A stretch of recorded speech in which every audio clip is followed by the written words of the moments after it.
기도하겠습니다. 사랑하는 주님, 오늘 이 시간도 주님 앞에 나왔습니다. 우리가 주님 바라보며 주님께 마음의 문을 여오니 주님 이 시간 우리 가운데 찾아오시고 우리 가운데 임재하시고 우리 가운데 주님의 놀라운 사랑과 은혜를 부어주시사 우리의 삶이 이전과 같지 않는 삶을 살아갈 수 있도록 축복하여 주시옵소서. 감사드리며 예수님의 이름으로 기도드립니다. 아멘. 이제 지난 3주간 우리는 전신갑주에 대해 나누었고 또 오늘부터 3주 동안도 이 나머지 세 가지 전신갑주에 대해 이야기를 나누게 됩니다. 먼저는 진리로 허리띠를 맨다. 그러니까 진리를 우리가 갖추고 진리로 준비함으로 말미암아 영적 전쟁을 치를 준비를 한다는 것을 첫 번째 나누었고요. 두 번째는 의의 흉배를 착용함으로 말미암아 우리가 의를 하나님으로부터 오는 의, 하나님의 은혜와 또한 이 땅 가운데 살아가는 의를 행함으로 말미암아 마귀의 공격을 차단하는 우리의 가장 중요한 심장과 내장을 보호하는 그 의의 흉배를 착용해야 한다고 함께 나누었고, 지난주에는 평안의 복음의 신을 신음으로 말미암아 우리가 있을 영적 전쟁으로부터 발을 보호하고 그 복음을 전하고 복음을 확신 있게 나아가는 복음의 신에 대해 나누었습니다. 이제 오늘 우리가 함께 나눌 말씀은 믿음의 방패입니다.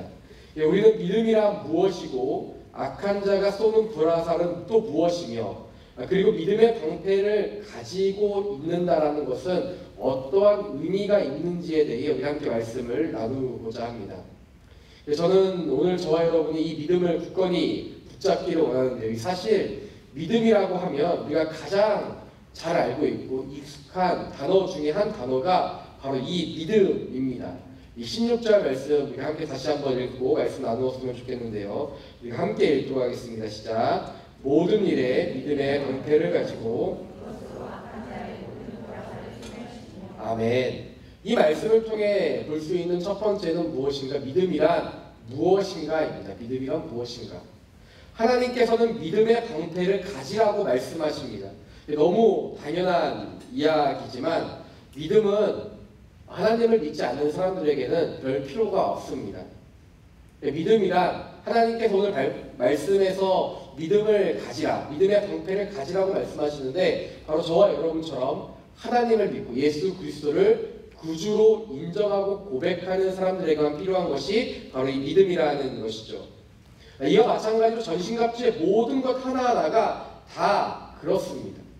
믿지 않는 사람들, 믿지 않는 가족들, 믿지 않는 회사 동료들 아무리 이야기해봤자 다 필요가 없는 이야기입니다. 왜냐하면 여기서 사도 바울이 설명하고 있는 6가지의 이 전신갑주는요, 사실 무엇인가 새로운 것을 이야기하는 것이 아니라 하나님을 믿는 우리에게 평소에 아주 자연스럽고 그리고 아주 익숙히 잘 알고 있는 것들을 이야기하고 있기 때문입니다. 사도 바울이 이렇게 설명하고 있는 이유는 그가 편지를 쓸 때, 이 편지를 쓸 때 로마 감옥에 갇혀 있었습니다. 로마 감옥에 갇혀 있으면서 군사들이 지나가는 것을 이렇게 봤어요.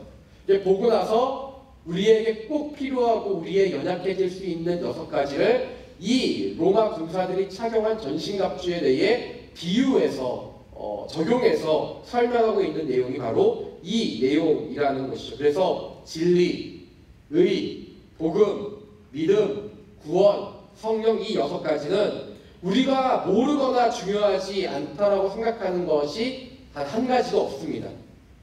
그런데 이 6가지를 굳이 다시 권면하고 있는 것은 우리가 이것들을 붙잡지 않으면 신앙이 연약해지고 믿음이 연약해지고 넘어지고 쓰러지고 하나님을 향한 신뢰가 없어지고 우리가 여러 어려움을 당할 수 있기 때문입니다.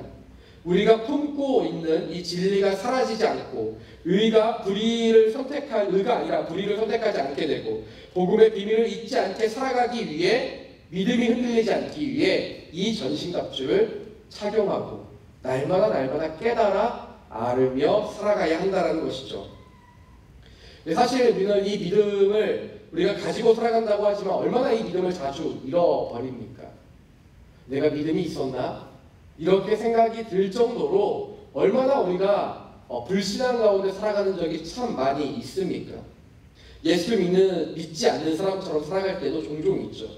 믿음을 가지고 있으면 두려움도 없고 마음의 평안과 기쁨이 넘쳐나야 하는데 그렇지 않을 때가 너무 많이 있다는 게 우리의 문제이고 우리의 갈등이 아니겠습니까?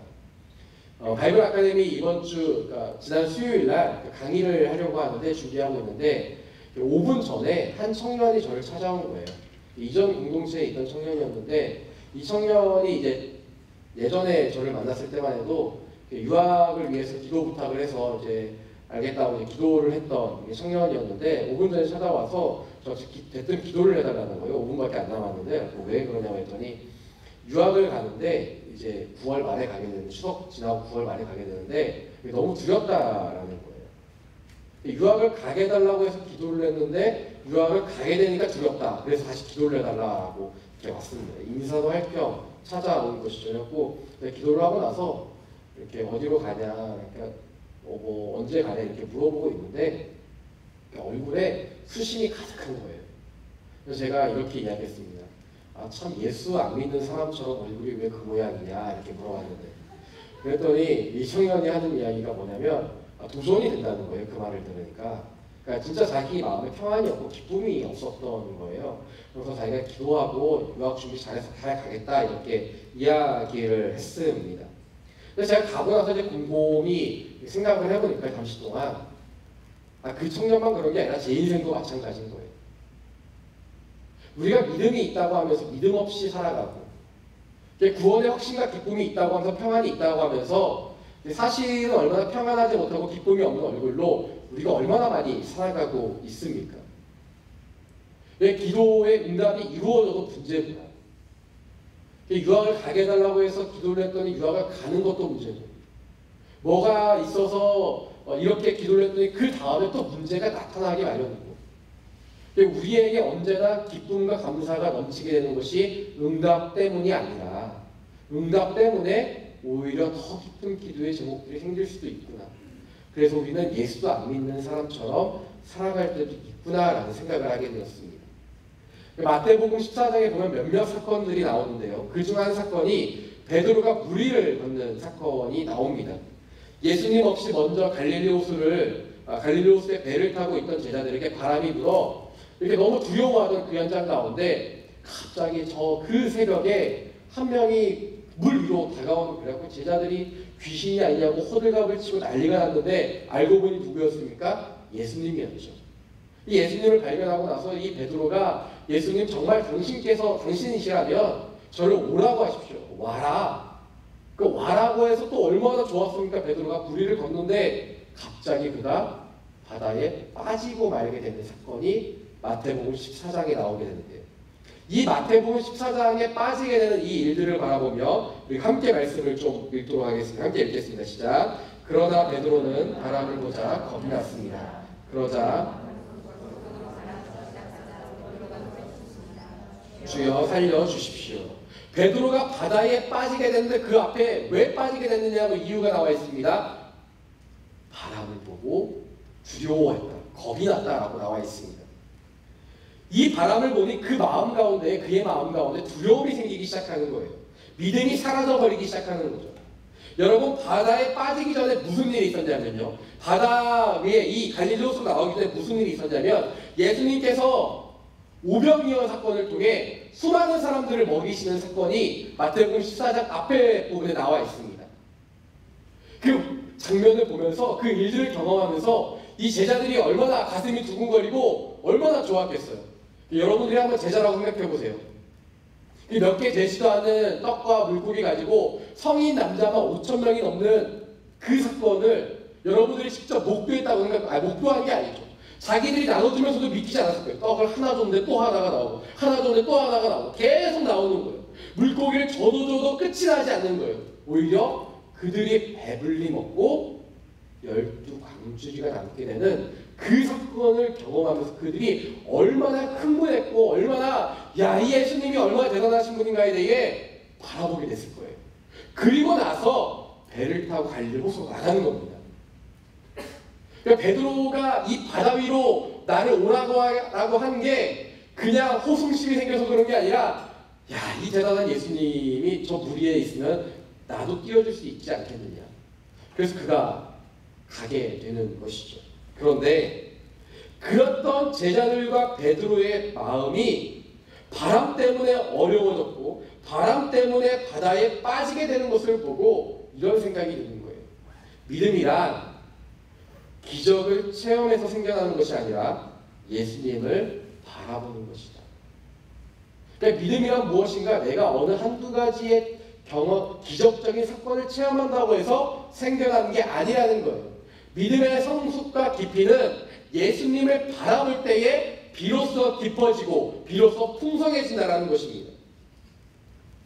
여러분 잘 생각해 보면요, 기적을 체험함으로 인해서 하나님이 나를 얼마나 사랑하시고 하나님이 이렇게 놀랍고 위대한 분이라는 것을 우리는 알게 되지만 그것으로 내 믿음이 평생토록 흔들리지 않게 되더라. 이런 사람 보셨습니까? 없다라는 거예요. 아무리 그러한 사건을 몇 가지의 사건을 거친다 할지라도 우리의 믿음은 여전히 흔들릴 수 있다라는 것입니다. 그래서 바다 위에 서신 계신 그 주님을 바라봐야 됩니다. 그러면 믿음이 더 깊어지는 거예요. 거센 바람이 와도 눈을 돌리지 않는 집중력이 있다면 주님을 향한 믿음이 더 깊어지더라는 거예요. 이런 영적 집중력을 가지고 있을 때 내게 바람이 몰려와도 두려워지지 않게 되는 것입니다. 바람이 불고 물이 튀고 내 코앞까지 덮쳐오는 그 파도가 있더라 할지라도 나는 주님이 계시기 때문에 죽지 않을 것이라고 하는 그 믿음이 언제 생기느냐? 그것은 오병이어의 주님을 바라볼 때 생기는 것도 있지만 사실은 지금 현재 내 상황 가운데 덮쳐오는 바람과 파도 그 물들을 바라보지 않고 지금 내 앞에 계신 주님을 바라볼 때 그 믿음이 생기더라는 것입니다. 여러분, 그런데 우리가 너무 어려워요. 주님만 바라봤는데 주님을 바라보는 게 쉽지가 않습니다. 바람이 불고 바람으로 인해 그 거대한 파도가 나를 향해 덮쳐오고 물이 나한테 치는 그 일들을 보면 주님이 있어도 나는 바라볼 수 없게 되는 일들이 얼마나 많이 있는지 모릅니다. 이런 상태를 무엇이라고 하는가? 신앙적 전문용어로 이런 상태를 낙심이라고 합니다. 주님을 바라보지 않고 다른 것들을 바라볼 때 생기는 마음, 그것을 낙심이라고 하는데요.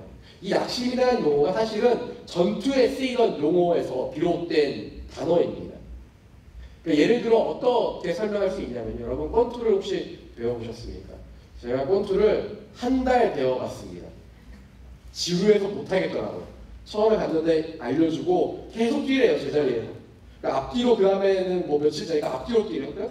못 다니겠는 너무 지루했는데 권투를 하면 이렇게 가드를 올린다고 하죠. 우리가 이 기본 자세가 있는데 이 얼굴과 이 턱, 이 중요 부분을 막고 쓰러지지 않기 위해 가드를 올린다고 하는데 이 싸우다 보면 권투를 하다 보면 이렇게 맞아서 그렇거나 아니면 힘들어서 그렇거나 아니면 집중력이 흐트러져서 이 가드가 풀리게 되거나 내려오게 되거나 어쨌든 벌어지게 되거나 이런 상태, 이렇게 벌어지고 내려오고 방어를 할 수 없는 상태를 낙심이라고 합니다. 낙심이란 무엇인가? 한마디로 집중력이 흐트러진 상태, 힘이 빠지고 마음이 흐트러진 상태를 낙심이라고 하는 것이죠. 그래서 힘이 빠지거나 집중력이 흐트러지면 보호가 전혀 안 되는 것처럼 우리의 낙심이 되면, 낙심의 상태가 찾아오면 우리는 어떻게 되는가? 영적 집중력이 완전히 흐트러져 버리고 마귀의 공격에 속절없이 무너져 버리게 되고 다시 일어날 수 없는 것처럼 느껴지는 게 이 낙심의 상태라는 것입니다. 신앙생활에서 그런데 이게 똑같지 않습니다. 예수님을 바라봐야 되는데 바라보지 않으니까 바다에 빠지게 되는 베드로, 그 베드로가 주님만 바라봐야 되는데 상황을 바라보며 인생의 한탄함을 느끼고 절망을 느끼는 우리나 모두 낙심에 빠진 사람들. 우리 모두가 그 베드로나 우리가 똑같이 낙심에 빠져있는 상태가 아닙니까? 사랑하는 여러분, 그래서 우리가 가져야 하는 것이 무엇입니까? 영적 집중력입니다. 낙심에 빠지지 않기 위해 우리가 가져야 되는 것은 영적 집중력이라는 거예요. 이 영적 집중력은 아주 간단합니다. 무엇인가? 영적 집중력은 내 앞에 주님만 바라보는 거. 주님이 내 앞에 계시다. 내 바다 위에 파도가 치고 바람이 몰려올다 할지라도 내 주님만 바라보는 것, 그것이 영적 집중력이라는 것입니다. 그래서 이 집중력이 흐트러지지 않는 믿음의 방패를 가지라는 것이 오늘의 본문 말씀입니다. 주님만 바라보는 것이 곧 믿음을 부여잡는 것입니다. 믿음의 방패를 잡아야 한다니까 무언가 새로운 것을 해야, 야, 지금도 신앙생활하기 힘들어 죽겠는데 도대체 뭘 또 새롭게 잡으라는 것이냐, 그런 것이 아니라 새롭거나 무언가 부담감을 더해지는 것이 아니라 하나님이 나를 구원하셨으니 그 하나님만 믿는 것, 다른 것을 바라보지 않는 것, 그것이 영적 집중력이고 또한 믿음의 방패를 부여잡는 것이라는 것이죠. 그런데 여러분, 사단은 우리가 잡아야 하지 않다고 해서 제가 믿음의 방패를 잡으려나 봐, 제가 영적 집중력을 가지려나 봐 도망가거나 떨어지지 않습니다. 사단은 계속해서 끊임없이 우리를 공격하게 되죠. 그러니까 베드로전서 5장 7절에서 9절까지의 말씀을 보면요, 이 마귀에 대해 이렇게 나와 있는데 우리 함께 읽도록 하겠습니다. 함께 읽겠습니다. 시작. 여러분의 모든 근심을 주께 맡기십시오.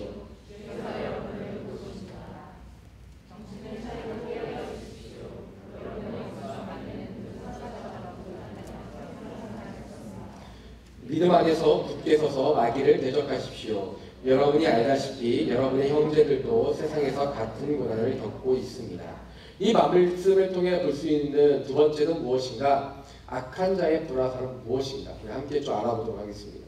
베드로전서 말씀을 보니 모든 근심을 주께 맡기라고 이야기하고 있습니다. 왜냐하면 주께서 우리를 돌보고 계시기 때문이다 라고 기록되어 있죠.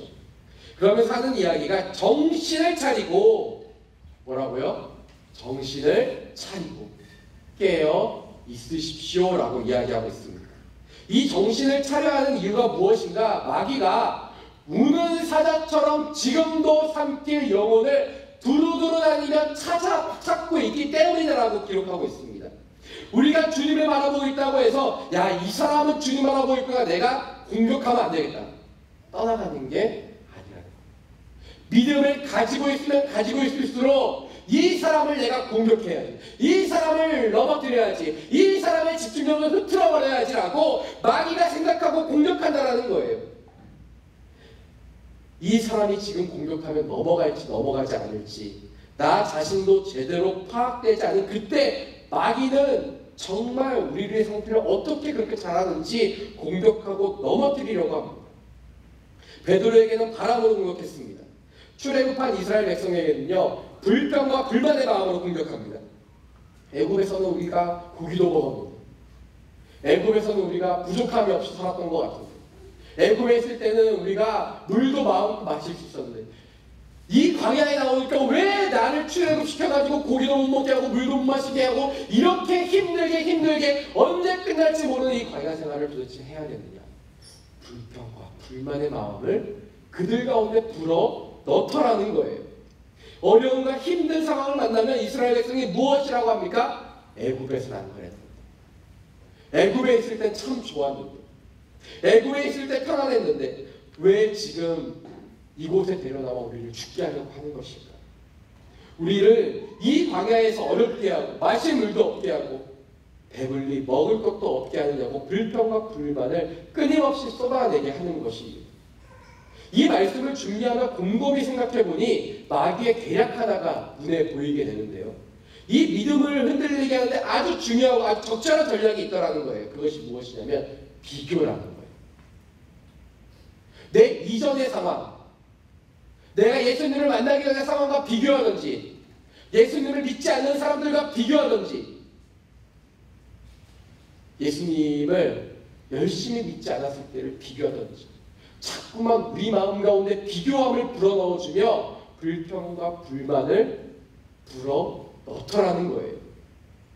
성도들이 세상 사람들을 바라보며 비교하게 되는 것, 이런 마음이 우리 안에 들게 되는 것이죠. 그러면 내 안에 불평불만이, 하나님 도대체 왜 내 인생 가운데 축복을 안 해주시고, 하나님 왜 내 인생 가운데 은혜를 불어넣어주지 않으시고, 하나님 왜 내가 예수님 믿고 있는데 왜 그럴까? 나는 왜 이전보다 더 낫지 않은 삶을 살아가는 거야? 왜 이 정도가 변화되지 않는 삶을 살아가는 것일까? 이런 마음이 우리 가운데 들게 되며 마음이 상할 대로 상해서 하나님을 향한 원망의 마음이 가득하게 된다는 거예요. 기도하고 싶지도 않고 예배드리고 싶지도 않은 그 마음들이 우리 안에 가득하게 되는 것이죠. 그래서 악한 자의 불화살은 우리가 앞에서 나눈 것처럼 우리의 상황을 변하게 하고 우리의 믿음을 흔들리게 하며 무엇을 하고자 하는가? 낙심하게 하고자 한다. 낙심. 우리의 마음 가운데 종종 그 낙심이 찾아오지 않습니까? 방어를 하려도 할 수가 없고 집중력이 흐트러지고 내가 은혜를 언제 받았는지도 모르겠고 말씀도 읽고 싶고 기도도 하기 싫고 해봤자 무슨 소용인다라는 마음이 우리를 향해 덮쳐올 때가 있지 않습니까? 그 낙심의 마음을 통해 마귀가 노리고 있는 건 한 가지예요. 방패를 들게 하지 못하는 것입니다. 내 불화살을 맞고 너는 쓰러져. 더 이상 일어나지 말라라고 이야기하고 있는 것이죠. 그래서 이 불화살을 막을 방패를 들지 못하도록 지치게 하는 것, 그게 마귀의 계략입니다. 그래서 이 지치게 하면 어떻게 됩니까? 내가 언제까지 기도해야 되나? 내 상황과 환경이 나아지지 않는다. 믿음의 기도를 끊임없이 하는 게 너무 힘들고 버겁게만 느껴질 때가 있다는 거예요. 힘든 일이 있을 때 기도할 수 있지만 시간이 지나면 지날수록 지치게 하고 믿음의 방패를 놓아버리게 하는 것, 그것이 바로 마귀의 계략이라는 것입니다. 그때 우리는 정말 너무 힘들고 마음으로부터 회복하기 어렵게 되는 것이죠. 믿음을 붙잡을 수 없는 그로기 상태로 빠지게 되는 거예요. 달려도 언제나 제자리인 쳇바퀴처럼 내 인생이 그렇게 꼭 느껴지게 되더라는 거예요. 베드로전서 5장 9절 말씀 다시 한번 읽기로 원하는데 함께 읽겠습니다. 시작. 믿음 안에 굳게 서서 마귀를 대적하십시오. 여러분이 알다시피 우리가 말씀을 통해 볼 수 있는 세 번째는 믿음의 방패란 무엇이고 그것을 붙잡아야 한다는 사실입니다. 그래서 우리에게 성경은 무엇이라고 권면하고 있냐면 믿음 안에 굳게 서서 마귀를 대적해야 된다고 권면하고 있습니다. 우리에게 권면하고 있는 것은 여러분이 먼저 믿음 안에 서라는 것이죠.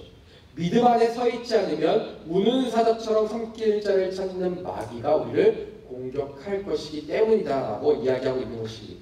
그래서 그 공격을 막는 믿음, 즉 믿음의 방패를 우리가 의지하지 않으면 공격을 당하고 말 수밖에 없습니다. 믿음의 방패를 그래서 들어야 합니다. 그런데 방금 읽은 말씀 후반부에 보면 여러분의 형제들도 세상에서 같은 고난을 겪고 있습니다 라고 나와 있습니다. 이 고난은 나만 겪는 것이 아니라 믿음 안에서 생활하는 믿음의 형제 자매들은 모두 겪고 있다라는 것입니다.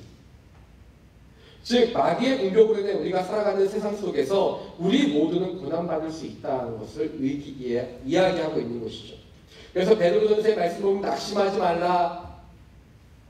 너도 힘들고 나도 힘들고 우리 모두가 힘들다. 우리가 함께 싸우는 것이다 라고 이야기하고 있는 것입니다. 이 믿음의 방패를 그래서 우리가 들어야 되는데 이 방패는요 높이가 120cm 정도 됩니다. 이 정도 되겠죠. 넓이가 70cm 정도 됩니다. 이 정도 되겠죠 거의. 굉장히 큰 방패 아닙니까? 이 정도 크기의 방패면 지면에서부터. 이 방패를 어떻게 만드냐면 이 나무가 크니까 하나로 만들 수가 없고 한 나무로 만들 수가 없어서 나무 두 개 정도를 해서 접착제로 붙이게 됩니다. 그 크기를 만들게 되죠. 그 다음에 아마포로 싸우게 되는데요. 이 아마포가 뭐냐면 요즘 말로 하면 린넨, 여러분들이 여름까지 자주 입으셨던 그 소재, 린넨 소재입니다. 그러니까 아마포로 린넨으로 이렇게 방패를 나무를 싸게 됩니다. 그 위에 다시 가죽으로 이 방패를 더 씌우게 됩니다.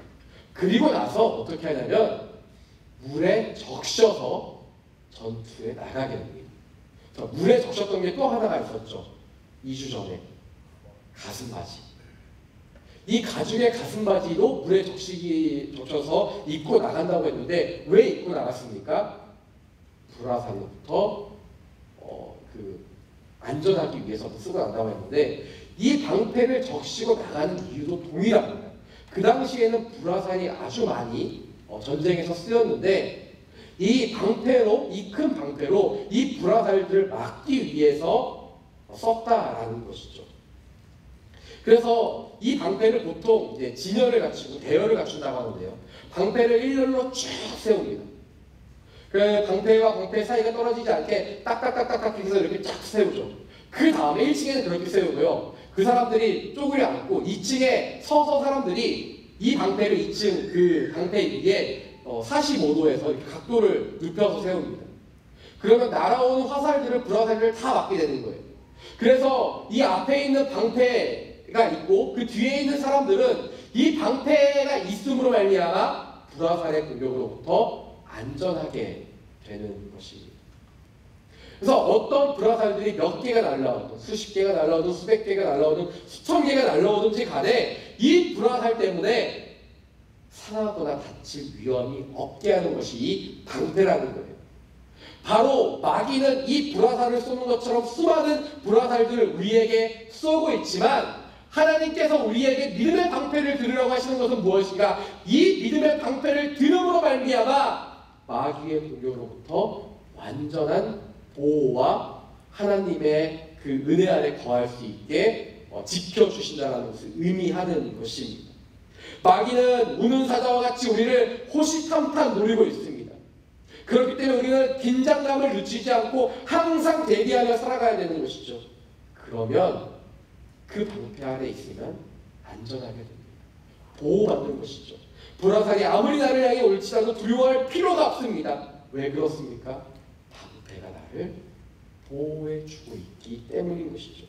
이 방패, 이 믿음의 방패, 즉 하나님께서 마귀가 우리를 향해 아무리 불화살을 쏘고 우는 사자와 같이 우리를 향해 달려들지라도 하나님을 사랑하는 믿음이 있다고 하면 걱정할 필요가 없다라고 말씀하십니다. 왜냐하면 하나님께서 우리를 지켜주시고 우리와 함께 하시기 때문인 것이죠.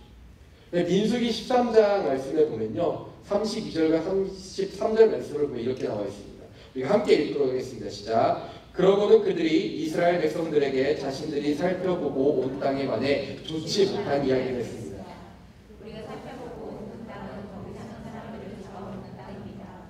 우리가 거기서 본 사람들은 모두 신장이 컸습니다.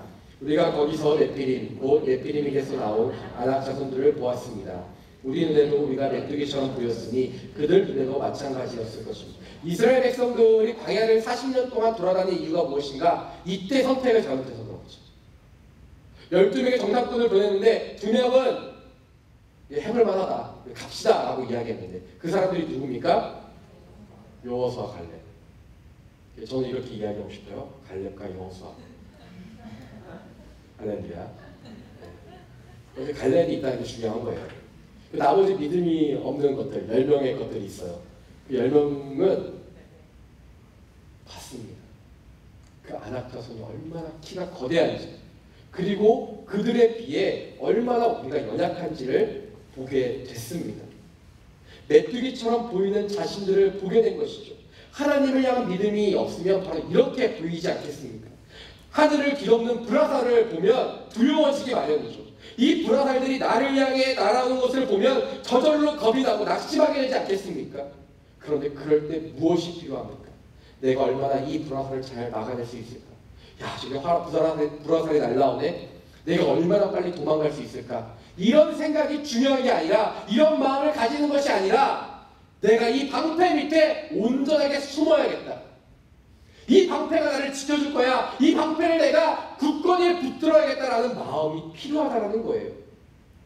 내 힘으로 그 불화살을 막아내는 것이 아니라 방패를 의지함으로 말미암아 불화살이 막아내지는 것입니다. 무슨 이야기입니까? 내 힘으로 불화살을 막아내는 것이 아니라 믿음이 그 불화살을 막아내더라는 거예요. 그렇기 때문에 나를 향해 끊임없이 날아오는 그 불화살로부터 내가 방패를 의지하면 괜찮아진다는 것입니다. 그렇게 방패를 의지하며 방패 아래 꼭꼭 숨는 것처럼 우리는 주님을 의지함으로 그 믿음 뒤에 숨는 거예요. 여러분 오해하지 마세요. 하나님께서 야, 너 방패를 가져야 되지 않겠니? 너 믿음을 가져야 되지 않겠니? 라고 이야기해서 우리가 믿음을 가지고 무언가 해야 되는 게 아니라 우리는 그 믿음 뒤에 숨는 겁니다. 하나님을 향한 믿음을 붙들면 하나님이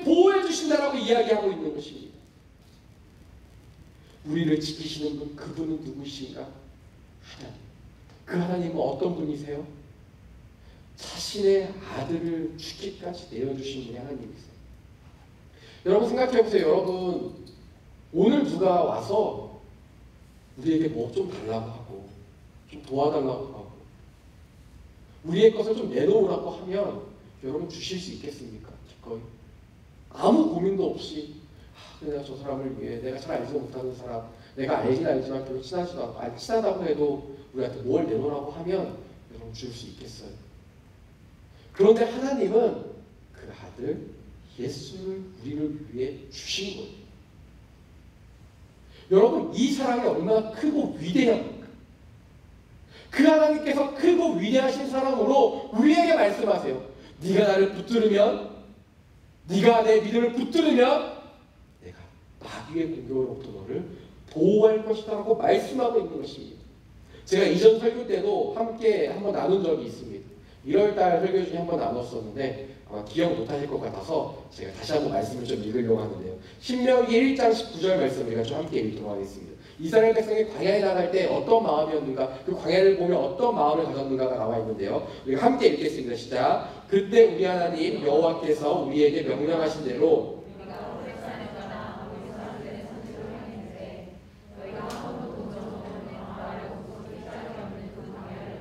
우리는 가데스 바나에 도착했다. 그러면 이 광야를 보면서 무엇이라고 표현하고 있냐면요. 광활하고 무섭기 짝이 없는 광야다. 이들이 가보지도 않은 그 길을 갈 때 그들이 얼마나 광활하고 무섭기 짝이 없는 광야라고 표현했는지 몰라요. 그런데 그 광야를 걸어가는 이스라엘 백성들을 하나님께서 어떻게 보호하시고 어떻게 안위하셨는가? 신명기 1장 31절에 나와 있습니다. 우리 함께 읽겠습니다. 시작. 광야에서도 너희가 보지 않았느냐? 너희 하나님 여호와께서 아버지가 아들을 낳는 것 같이 너희를 안아 너희가 이곳에 닿을 때까지 그 여정을 함께 하시지 않았느냐? 너희 하나님 여호와께서 아버지가 아들을 낳는 것 같이 너희를 안았다. 그래서 여기까지 왔다라고 이야기하고 있습니다. 무서운 광야에 내보내시는 하나님이 아니라 무서운 광야에 있더라도 아버지가 아들을 낳는 것 같이 너희를 안아 함께 인도하고 보호하고 지키시는 하나님의 그 사랑. 여러분 그 사랑이 하나님 아버지의 사랑이에요. 그 하나님을 믿음으로 붙잡으면 결코 불화살 하나 우리를 상하게 하지 못하게 할 것입니다. 마귀가 할 수 있는 건 뭐냐면요. 불화살을 쏘는 거예요. 불화살을 보면 무섭죠. 여러분 불타는 화살이 다가오면 얼마나 무섭겠습니까? 근데 여기 불화살이 지금 우리 한글 번역에는 단수로 쓰여 있지만 사실은 불화살들입니다. 언어에 보면. 이게 한두 개가 날아오는 게 아니라는 거예요. 하늘을 뒤덮는 것처럼 여러분 영화에서 보셨잖아요. 전쟁 영화에서 보면 하늘을 뒤덮는 그 화살들을 보면 근데 그 화살이 불이 붙어 있어요. 그럼 그것들을 보면 얼마나 두렵겠습니까? 근데 우리는 참 안타까워요. 저 멀리서 나오는 불화살을 바라볼 줄 알면서 내 손에 있는 믿음의 방패를 바라보지 못합니다. 믿음은 이미 우리 손에 쥐어진 것이에요. 하나님은 그것 안에 숨으라고 하십니다. 붙들고 그 방패 안에 숨으라고. 우리 그렇게 숨으면 하나님이 우리를 지켜주신 놀라운 그 안위함을 경험할 수 있게 됩니다. 그분은 우리 아버지이시기 때문에 우리는 그분의 자녀이기 때문에 광야 같은 곳에 나가도 꼭 안아주시며 절대 놓지 않으십니다. 여러분 세상이 삶이 여러분을 향해 어떻게 겁을 주고 있습니까? 두려워하게 하고 내 삶을 무너뜨려 나를 낙심하게 하려고 하고 있습니까? 여러분 그로 인해서 깊은 좌절감을 느끼고 계세요? 실패감을 느끼고 계십니까? 나는 그 앞에서 내 인생의 덧없음을 바라보고 계십니까? 여러분 그런데 그 덧없음 불화살을 보면 생기는 것이고 내 믿음의 방패를 바라보면 하나님의 소망과 사랑을 느낄 수 있게 됩니다. 나를 넘어지게 하는 마귀, 나를 도망가게 하려는 마귀, 불화사로 나를 겁을 주려는 마귀, 그 마귀 때문에 내 인생이 고꾸라질 것 같아도 결코 고꾸라지지 않습니다. 제자리인 것 같아도 결코 제자리가 아니에요. 제가 좋아하는 말씀이 있습니다. 10편 37편 24절 말씀인데요. 우리가 한번 같이 좀 읽어봤으면 좋겠습니다. 함께 읽겠습니다. 시작. 그는 넘어지더라도 아주 넘어지지 않을 것이니라. 여호와께서 그 손으로 붙잡아 주시리라. 제 마음에 사실 낙심이 찾아올 때 이 말씀을 되뇌이는데 넘어지나 완전히 엎어지진 않는데요. 하나님의 손이 나를 붙잡습니다. 인생의 넘어짐이 우리에게 좌절을 줄 수 없습니다. 인생의 넘어짐이 우리에게 실패감을 줄 수 없습니다. 왜 그런지 아세요? 하나님이 나를 붙들고 있기 때문에. 내 인생의 좌절과 내 인생의 실패는 언제 오느냐? 내가 믿음의 방패를 놓아버릴 때 오게 되는 거예요. 사랑하는 여러분, 우리의 영적인 손에는 이미 믿음의 방패를 취하고 있습니다. 전혀 새로운 게 아니에요. 무언가 새롭게 발견해서 취해야 될 게 아니라 사실 우리 안에 가지고 있는 것입니다. 이 믿음을 붙으세요. 여러분의 인생 가운데 가장 두려운 것이 무엇입니까? 여러분의 삶 가운데 나를 향해 특별같이 들려오는 불화사는 무엇이세요?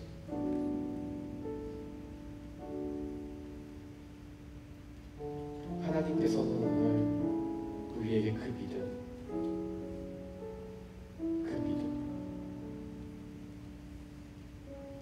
방패는 발이 없죠. 도망갈 수가 없습니다. 방패는 그 자리에 있습니다. 그 자리에 있어서 내가 그 자리에서 그냥 붙들고 숨기만 하면 되죠. 하나님이 그렇게 우리에게 붙들라고 하십니다.